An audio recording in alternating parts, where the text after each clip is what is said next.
What's wrong with it? I don't know yet. I've got to open them. Hey, Mike, how much money do we have in the kitty? Why? Well, I've just been up to old Armstrong's sale, and it's not going too well. Gee, that's too bad. We ought to help him if we can. He's been pretty good to the Rangers. That's what I was thinking. Well, what's he selling? Oh, get with it, Chub. His farm's being sold. Guess he's too old to work it. $6. I guess we're financially embarrassed. Well, it's better than nothing. And at least he'll know we tried. Look, will you guys mind if we poured our resources to a deserving cause? Okay by me. And me. Well, if we're gonna get going, might as well go now. The sale's almost through. Come on.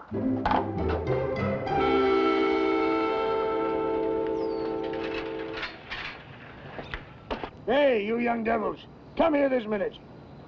Hi, Mr. Armstrong. What are you snooping around after? Well, how's the sale going? Oh, pretty good considering. Well, we've got a few dollars saved up. Thought we might help it along a little bit. Oh, did you? Oh, that was a kind thought, even if it is a little bit late in the day. Sale's just about over. You mean everything's gone? It's just about. No more than a stick or two left. Wait a minute. I wonder now, is that old desk gone? My brother Joseph gave that to me donkeys years ago when he went to the city. Family heirloom? Every inch of it. Joseph bought that when the railroad was still trying to find a way over the Rockies. Take a look inside, see if it's still there. Okay, Bazinga. 1750 going once, 1750 going twice. Sold to Mr. Phelps for 1750. Thank you very much, sir. Now, ladies and gentlemen, let's see here. Next and final item, a fine old desk. Now, what am I bid for this antique gem? Do I hear $40? $40. We've got his 6. Looks like we're out. Okay, 30. I'll give it away. Piping, nice to see you. Now, ladies and gentlemen, $6? Are you crazy? It's all we've got, Mr. Brady. $6 for a pile of worm-eaten old lumber? Try 3, son. 5. We came here to help the sale out. Look, Pete, $3.50 and we're in business. $4.50. Okay, it's your money. Sold to Mr. Peter Keeley for $4 and $4. Thank you very much. Well, I guess that's it, ladies and gentlemen, and thanks so much for coming. We got it, Mr. Armstrong. Well, good what? The desk, don't you remember? What desk? The one your brother Joseph gave you, remember? Oh, yeah, of course I remember. Why shouldn't I? Oh, you got it, eh? Yeah, I guess it's pretty old, too. Ah, it sure is, boys. That's an antique. And it looked just right in that 40 yours. Come to think of it, that's where it came from at the start. Joseph bought that when your fort was closed down as a trading post, long time ago. Gee, that's terrific. Seems to me there's a story tied up in there somewhere. I've forgotten it. One of you fellas like to help me across the house? Yeah, sure.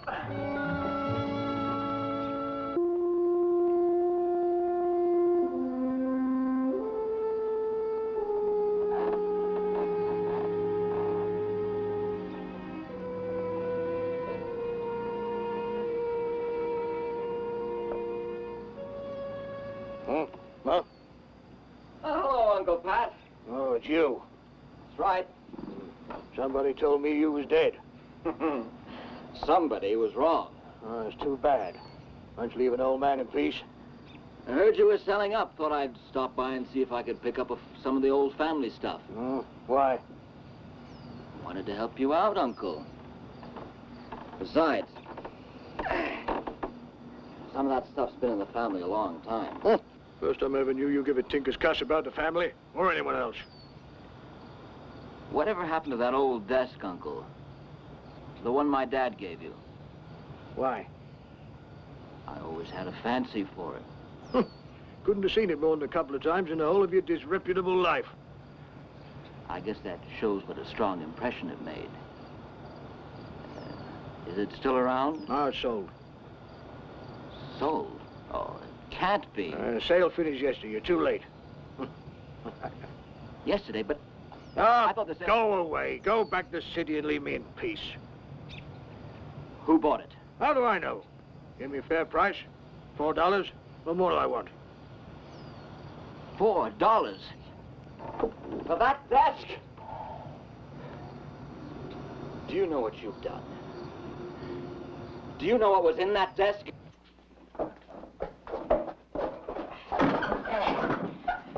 Well, looks okay. Yeah. Sure. Oh. Well, it won't take much fixing. Just a little glue and maybe a belt with a hammer should do it. Hey, I wouldn't do that, Chub. It might waken the worms. Yeah. Hey, Pete, we ought to give that old guy something. Old Armstrong, why? Well, it must be pretty tough leaving Indian River after living here so long. I don't know what we could give him. Well, why not make him an honorable member? Honorary. Honorary. The only junior ranger over 70 years of age. He might like it. Look, why not ask him, Mike? It was your idea. Okay, I'll go right now. Well, let's fix this leg. Right. Now, Whoops. it goes over here. No. That's a swell car. Yours? Yeah. Oh, I'm Charlie Armstrong. I've just been saying hello to my Uncle Pat. I guess you must have come up with the same. I meant to, but I got my dates mixed up.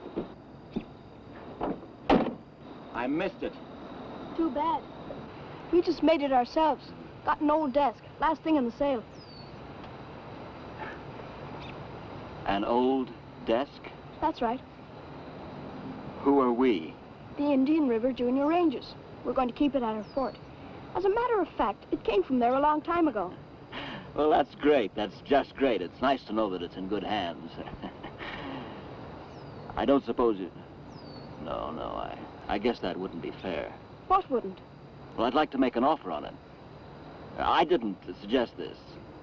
But you see, my Uncle Pat and I are old buddies. I'd like something to remember him by. Well, I don't know. I guess you'd have to ask Pete. He thinks he's the boss. Where is he? Could be at the fort. I'm on my way. Thanks.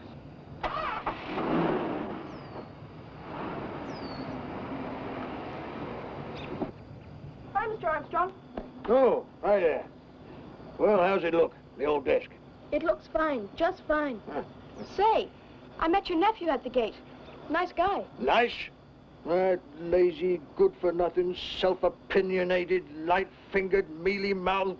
He sounds like the black sheep of the family. There ain't nothing wrong with black sheep, boy. They're just different. This fella's just a plain darn skunk. You didn't tell him you had the desk.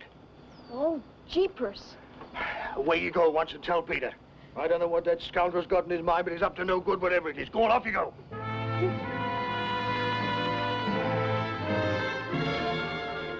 Hey, George, do you happen to know the story about that old desk? Mr. Armstrong said there was one. Guess his brother got it when he bought the desk from the trading post. Must have been, 60 or 70 years ago. Before my time. Well, sure, but, By at least 5 years. was that all? Gee, you get around pretty well. Ask Joe, he knows them all. Maybe this one ties up with a story my Pete will tell. But it's much older. Goes back 100 years, maybe more. The story of Ambush and Shingerbis. Ambush and Shingerbis, when Hi, they everyone. came... Hey, Pete, I've been looking for you. I guess I've goofed. Well, come. Well, I met Mr. Armstrong's nephew. He wanted to buy the desk, so I told him it was at the fort. I thought he was all right. But Mr. Armstrong said he's just a plain darn skunk. Just a plain darn skunk. Etc. Sounds a great guy. Let's go and talk to him. Want to come, Joe? Sure. Maybe I get a chance sometimes to tell you about Ambush and Shingerbis. Sure, later. Come on.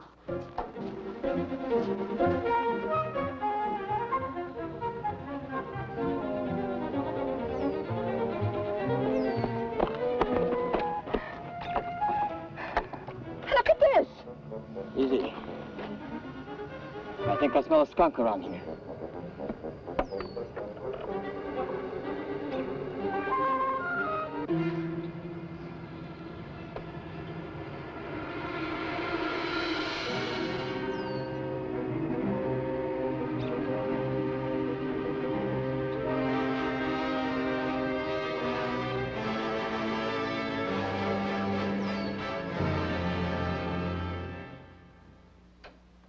Look at that.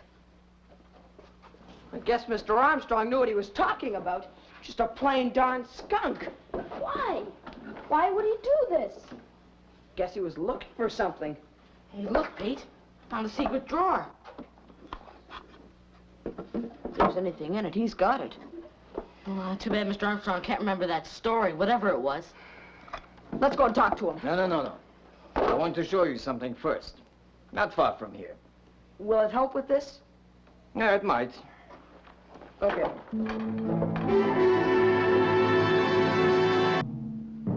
James Mackenzie, agent at Indian River, murdered the 5th of November, 1860. A long time ago, certain men robbed a wagon train west from here. They stole the bullion wagon and came east with it. But winter was beginning, they had too little food, and they were being pursued. So they stopped here at your fort. It was a trading post in those days, and James Mackenzie was the agent. He had 2 Indian companions. Ambush and Shingabis? Yes. The pursuit was closing in. So the man buried the bullion, but they were seen by James Mackenzie. So they killed him. Ambush and Shingabis escaped. The men fled into the bush. Maybe they fought among themselves, or maybe they were caught by winter. But no one ever saw them again. Joe, did Mackenzie leave any kind of clue? If he did, no one ever found it. Did they bury the bullion inside the fort? No one knows. When the pursuers arrived, Mackenzie was dead, and Ambush and Shingabis had disappeared. Somehow this ties up with our old desk. I think so. Well, come on, let's go. We got to get Armstrong to remember something. Oh, wait, I'll tell you about... How much bullion did you say there was? It was supposed to be around $1 million. And you ask us to wait? Come on. But I tell you about... Secret drawer? I don't know anything about a secret drawer. What would there be in a place like that? Darn it, I'm an old fool. That's what Joseph told me. It was Mackenzie who brought that desk to the trading post. And Mackenzie must have known about the secret drawer. Sure, probably had it built. And if he left any message behind, he would have left it there. But how did your nephew know about it? Oh, my brother died 3 months ago. I guess Charlie found some reference among his papers. Yeah, we'll go after the bullion if there's anything in that drawer. Oh, can we stop him? Oh, don't try it. It's not worth it. It's too dangerous. There's too much greed in him. Hey, could we make a bear trap? Huh? Ah, it's too good for him. You don't happen to know anything about skunk traps, do you?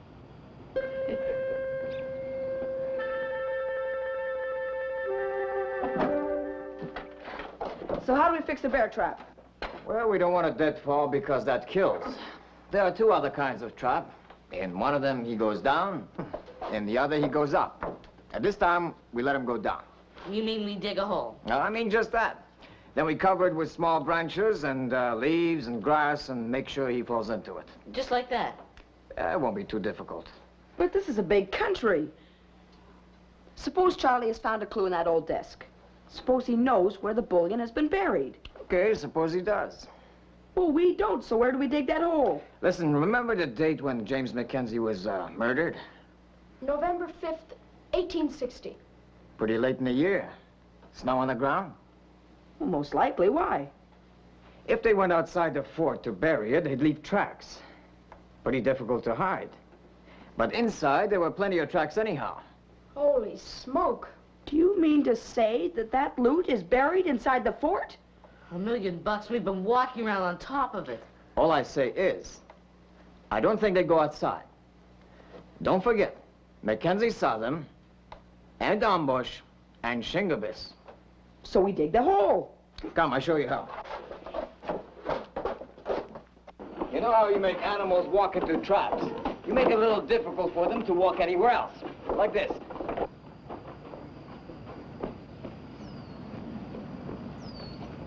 We make the trap here.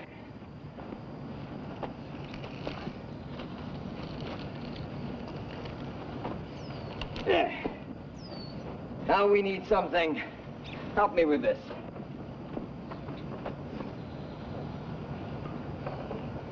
Where do you want it, Joe? Put that over there.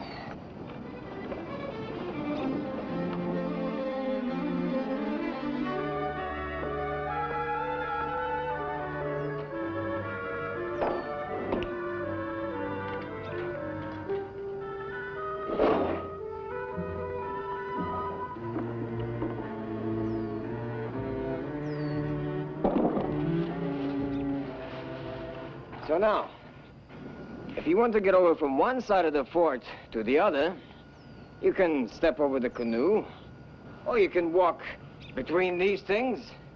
But it's much easier just to walk like this. And then...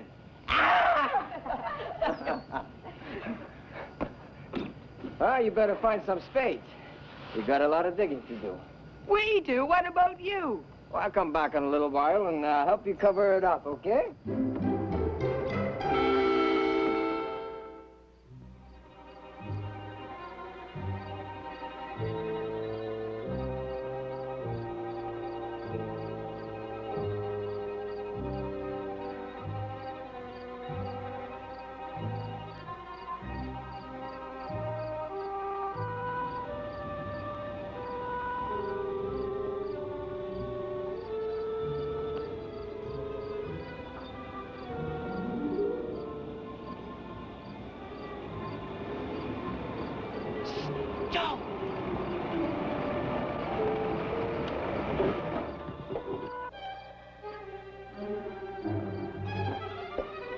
Hey, Mike, he's here.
He's got to fall in.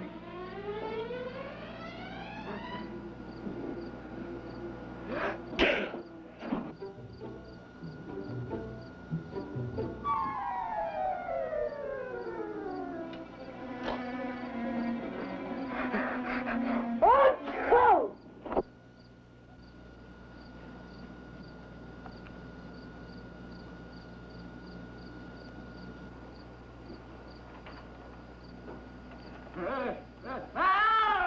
Hey, he's done it! Great! We got him, Topper!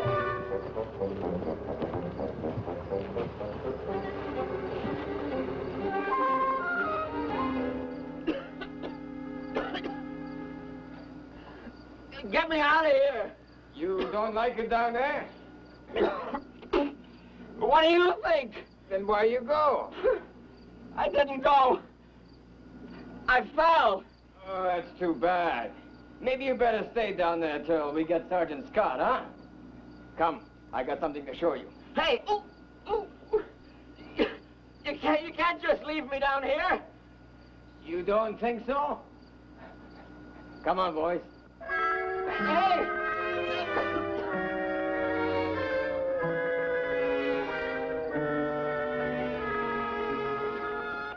You read this and take care. It's very old.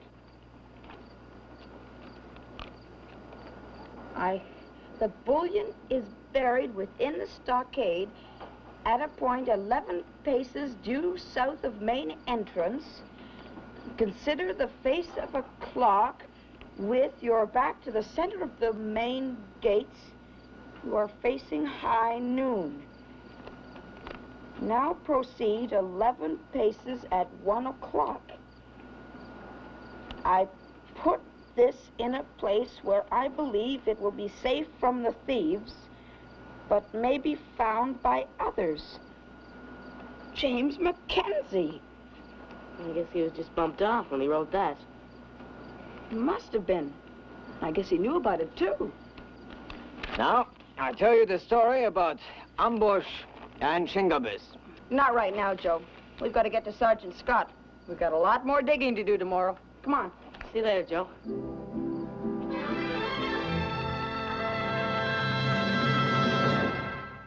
1, 2, 3, 4, 5, 6, 7, 8, 9, 10, 11. I guess it checks with this okay. Look, they couldn't bury it any deeper. It just doesn't make sense. I know, Chub. Well, you better go down another couple of feet. Not me. Okay, Mike, it's your turn. Get moving. You could be the lucky one.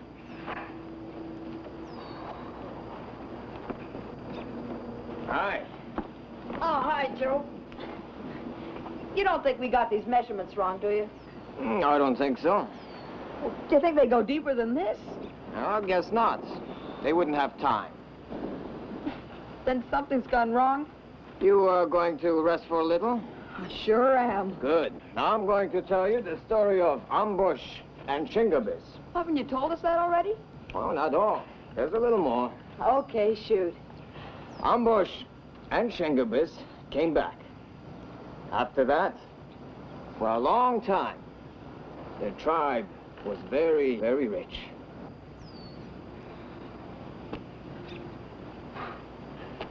Next time, I guess we'll listen to you. Okay, Chub. Come on. We've got ourselves a pretty big hole to fill in. Oh.